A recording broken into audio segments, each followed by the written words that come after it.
Ainda que eu ande pelo vale da sombra da morte, não temerei mal algum, porque tu estás comigo. Certamente a bondade e a misericórdia me seguirão todos os dias da minha vida e habitarei na casa do Senhor para todo sempre. Muito bom dia, com a bênção, com a graça de Deus, iniciamos um novo dia. O nosso desejo a cada dia é vivermos de acordo com a vontade do Senhor. É por isso que temos nas mãos a palavra de Deus e queremos que a mesma guie a nossa vida. O meu pedido a Deus nessa manhã é que Ele visite você, aonde você estiver nesse momento. Não sei onde se encontra, mas onde estiver, que a mão do Eterno esteja sobre a tua vida. Todos os dias nesse canal nós estudamos um capítulo da Palavra do Senhor. E nessa manhã eu vou convidar você a ter nas mãos a Palavra de Deus no livro de Marcos, capítulo 10, o versículo 1. Levantou-se Jesus, foi dali para o território da Judéia, além do Jordão. E outra vez as multidões se reuniram junto a ele. E de novo ele as ensinava segundo o seu costume.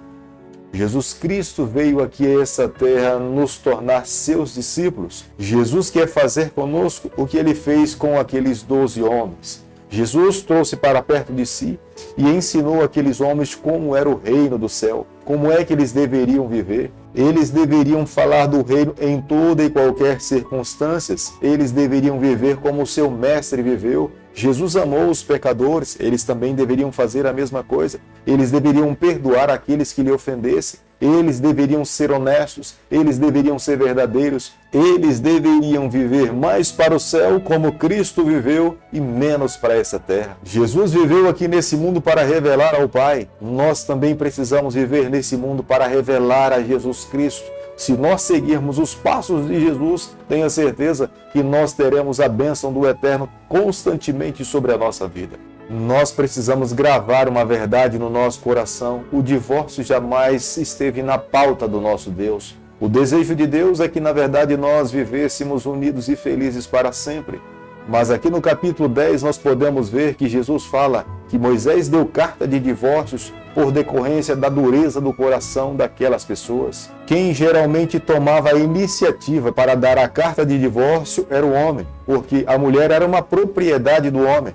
Mas aqui no Evangelho de Marcos nós observamos que quem toma a iniciativa aqui para dar a carta de divórcio é uma mulher. Marcos capítulo 10, o versículo 15, a Bíblia diz o seguinte: em verdade vos digo, quem não receber o reino de Deus como uma criança, de maneira nenhuma entrará nele. Jesus veio aqui a essa terra quebrar paradigmas. Enquanto aquela sociedade rejeitava as crianças e rejeitava também as mulheres, Jesus amou as duas classes. Jesus conversava com as mulheres em praça pública. Jesus abençoava as crianças, enquanto os seus discípulos estavam tentando lhe impedir de tocar e abençoar nas crianças daquela época.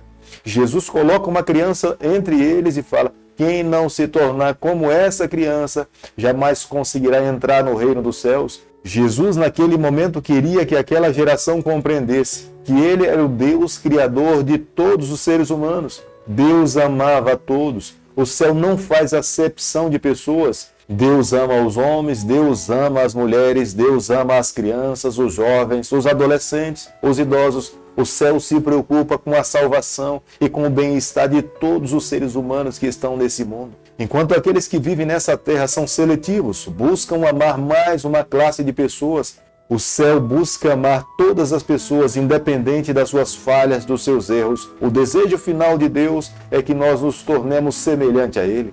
Quando Jesus falava para aquela geração que eles deveriam se tornar como uma criança para herdar o reino celestial, Jesus falava da dependência de uma criança, da confiança que uma criança tinha no seu pai e na sua mãe, do quanto uma criança amava os seus pais. E Deus esperava que aquela geração também confiasse no seu Deus, que elas confiassem em Jesus Cristo, que elas dependessem de Jesus Cristo, que elas amassem ao Senhor com todas as suas forças. Se eles vivessem dessa forma, teriam a bênção de Deus e os seus nomes estariam escritos nos livros celestiais. Marcos capítulo 10, o versículo 17, a Bíblia diz o seguinte: e pondo-se Jesus a caminho, correu um homem ao seu encontro e ajoelhando-se lhe perguntou: bom mestre, que farei para herdar a vida eterna? Aqui nessa parte da Bíblia podemos observar que essa pessoa que vai na direção de Jesus Cristo, ele acreditava que para receber a salvação, ele precisava acumular muitas virtudes, muitas boas ações para herdar a vida eterna. Mas Jesus revela para esse jovem que a salvação é uma dádiva dada pelo céu gratuitamente para todas as pessoas que creem em Jesus Cristo. Não é resultado do esforço humano, não é resultado do que nós fazemos, mas é resultado de aceitar e amar a Deus e deixar que Deus, através do seu Espírito, faça as mudanças necessárias no coração dos seus filhos nessa terra. Um bom judeu que estava se preparando para herdar a vida eterna, no momento em que Jesus colocou os seus pés aqui nessa terra, ele guardava no seu coração, em média, 613 leis. Mas quando Jesus se deparou com essas pessoas aqui nessa terra, Jesus tenta mudar a perspectiva da vida espiritual daquela geração. Jesus falava para eles que eles precisavam amá-lo com todas as suas forças, crescem no seu poder e na sua morte e ressurreição. Se eles crescem no Cordeiro de Deus, eles teriam o direito da vida eterna. Quando esse jovem se recusa a distribuir os seus bens para seguir a Jesus Cristo, ele já estava quebrando o primeiro mandamento. Ele estava deixando de amar a Deus com todas as suas forças para continuar amando o seu Deus, que era o dinheiro. Vivendo dessa forma é uma declaração clara que ele era transgressor do primeiro mandamento, quanto mais das 613 leis que estavam no Talmud daquela época. É por isso que nesse momento Jesus, olhando ao seu redor, vendo como os seus discípulos reagiriam àquela situação, Jesus fala para eles que era mais fácil um camelo passar pelo fundo de uma agulha do que um rico entrar no reino celestial. Jesus sabia que o coração daqueles que tinham alguma propriedade tentavam a cada dia viver dependente do poder do dinheiro que tinha na sua conta ou nas suas mãos. Mas Deus esperava que essas pessoas também, como outras classes de pessoas, vivessem dependendo de Jesus Cristo, confiando no Senhor. Aqueles que vivessem dessa forma teriam direito da vida eterna, mas aqueles que depositassem a sua confiança nas boas obras, na sua riqueza, nas suas propriedades, esses estariam completamente perdidos. Marcos capítulo 10, o versículo 37, a Bíblia diz o seguinte: responderam-lhe: permite-nos que na tua glória nos assentemos, um à tua direita e outro à tua esquerda. Este era o pedido de Tiago e João. Eles estavam pedindo posições para o Senhor.